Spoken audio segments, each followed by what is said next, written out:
It started around 8 o'clock. Explosion boomed into the night. Spectacular general. Still burning. You can still see the orange glow. There's just no way to quantify this.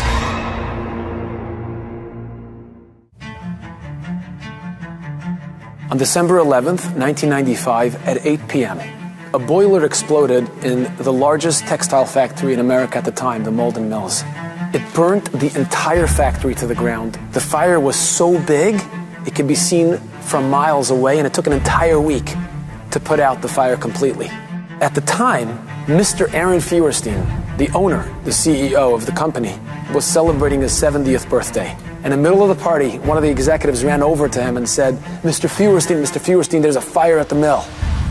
By the time he got there, the factory that had been built by his grandfather in the early 1900s was mostly gone, which meant that overnight, 3,000 employees who worked at Malden Mills lost their job. As far as Mr. Feuerstein was concerned, he was about to collect close to $500 million from the insurance company. He was faced with the following decision.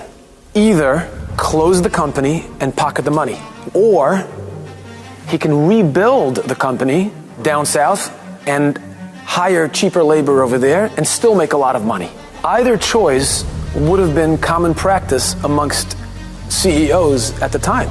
Everybody expected for Mr. Feuerstein to do the same. The next morning, Mr. Feuerstein called a press conference.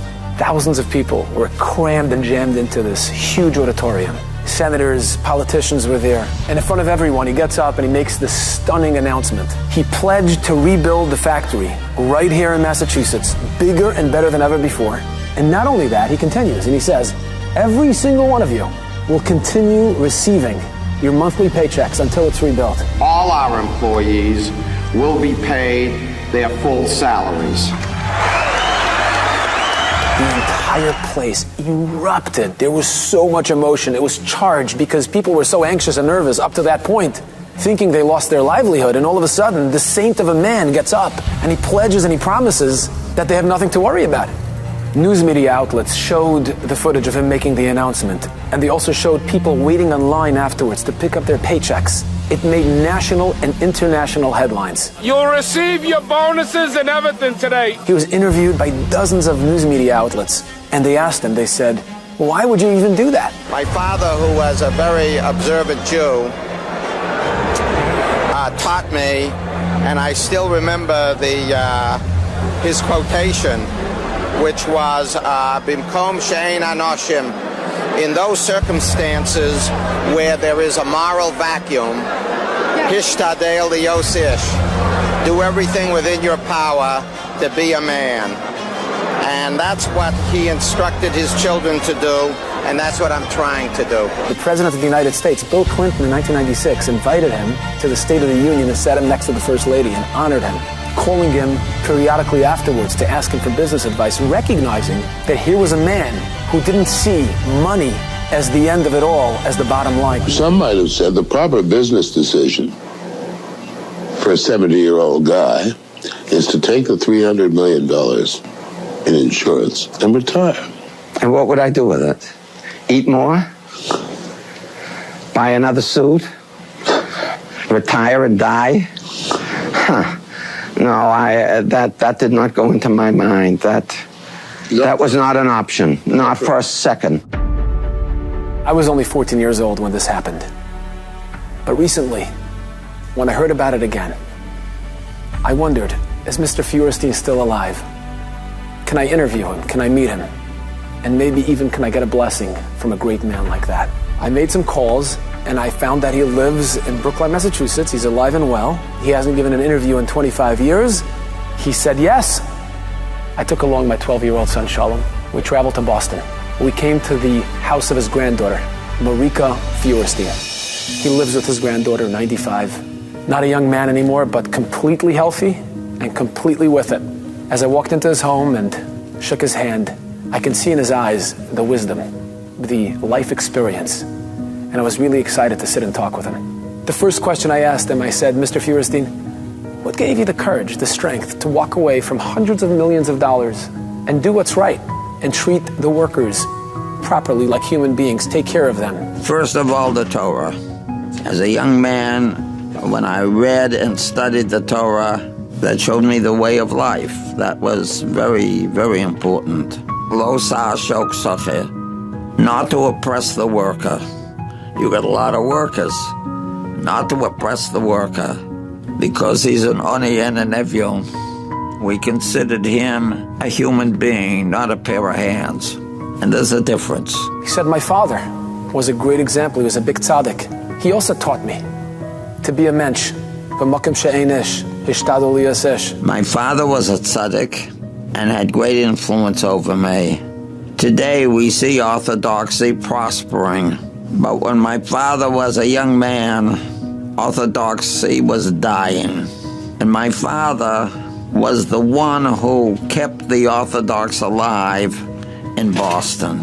The business was started by his father, Henry Feuerstein. He came over to this country in his teens, and he read in the Forward's Yiddish newspaper that there was a factory for sale in Malden. He went to see the factory. He knew nothing about knitting machinery, nothing about sweaters, nothing about anything, any product. He said, there's a place where I can go to shul, I'll be my own boss, and he bought it. And the business prospered, and by the time I got to the business, the Malden Knitting Mills was ranked AAA1 for credit, and they were worth millions. I asked him about the employees when they returned to work at Malden Mills after it was rebuilt. They increased productivity by 40% without a wage increase, just as an expression of gratitude to Mr. Feuerstein and what he had done. We had good employees. Many of them couldn't even speak English. But when treated like human beings, they were just terrific. They wanted me to succeed, and they increased employment without a wage increase. Then I asked him a very difficult question. I said, Mr. Feuerstein, I know that eventually your company went bankrupt. Do you ever feel that had you not done that good deed and spent the tens of millions of dollars on the employees, paying them while the company was being rebuilt, did you ever feel like you would have had the money to continue going? No. You have no right to defame God's name with your business or with your family, whatever your enterprise is. I was too enthusiastic. I should have gone slow. I wanted to go rapidly. And so I paid for it. Something he was really proud of was the building of the Shul of Young Israel in Brookline, in Massachusetts. And he kept telling me, make sure you go see the Shul. A beautiful piece of architecture. I remember as a young man, it was a fight to get a minyan in the Shul. I wanted to have a shul that was not in the basement. I thought that was a bekovedik for God. If you want him to dwell in the house, you have to make a nice house. So we put together the money and we built an Orthodox shul. And it's something that God could walk into. I feel like some of the Jews who went to the Beis Mikdash years ago, I'm in the presence of God. I couldn't help but feel the entire conversation with Mr. Feuerstein was just an incredible experience. I was sitting in front of a giant. He didn't look to sound good or to look good. He just looked to impart the wisdom that he had gained over the years and that he had lived by. And finally, I asked him, Mr. Feuerstein, bless me, bless my son. I'm in awe of what you have done, what you have accomplished, the decisions you have made. May God bless you and make you secure.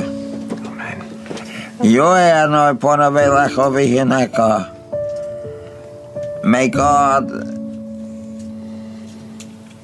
see you through security intellectually, most important.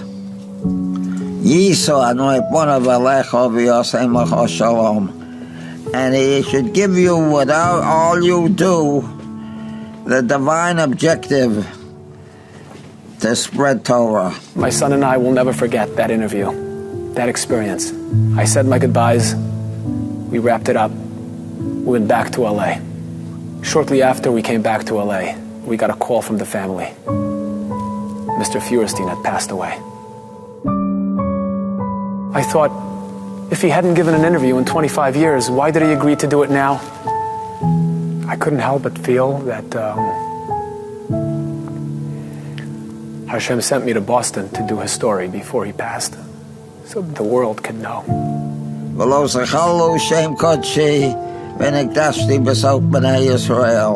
I always kept in my mind that I should make it a Kiddush Hashem and not a Chillul Hashem.